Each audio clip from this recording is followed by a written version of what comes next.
Hello বন্ধুরা, শুভ দুপুর। আশা করছি তোমরা সবাই ভালো আছো। আমি অনেক ভালো আছি।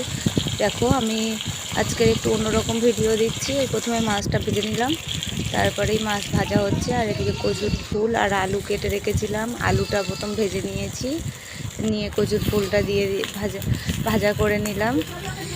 যে ভাজা কমপ্লিট হয়ে গেছে। এবার এই আলুটা সিদ্ধ করে রেখেছি মাছ দিয়ে করব বলে। তারপরে এই দেখো, পেঁয়াজ লঙ্কা দিয়ে দিলাম তেলের মধ্যে, দিয়ে ভাজা ভাজা হয়ে গেল। তারপরে আলুটা দিয়ে দিলাম, আলুটা দিয়ে দিলাম। আলুটা দেওয়ার পরে একটু কষে নিলাম। কষে নেওয়ার পরে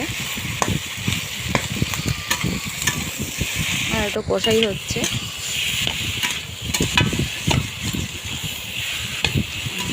তারপরে এই যে আবার আলু মানে নিজে নিজে ধরে ধরে করছে।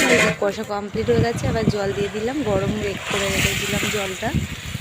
আর নিজে নিজে ভিডিও করছি, রান্না করছি, তো তাই দেখো একটু উল্টো পাল্টা হয়ে গেছে। ক্যামেরা ধরাটা একটু কষ্ট করে সবাই দেখে নেবে। এই যে ফুটছে জলটা, মাছগুলো দিয়ে দিলাম। ভাজা মাছ ছিল, রূপচাঁদ মাছ, এগুলো মানে ঝোলের মধ্যে দিয়ে দিলাম। ফুটছে তরকারি। কেমন লাগলো আমার মিনি ব্লগ একটু সবাই কমেন্টে জানাও। কেমন হয়েছে বলো, একটু কমেন্টে জানাও।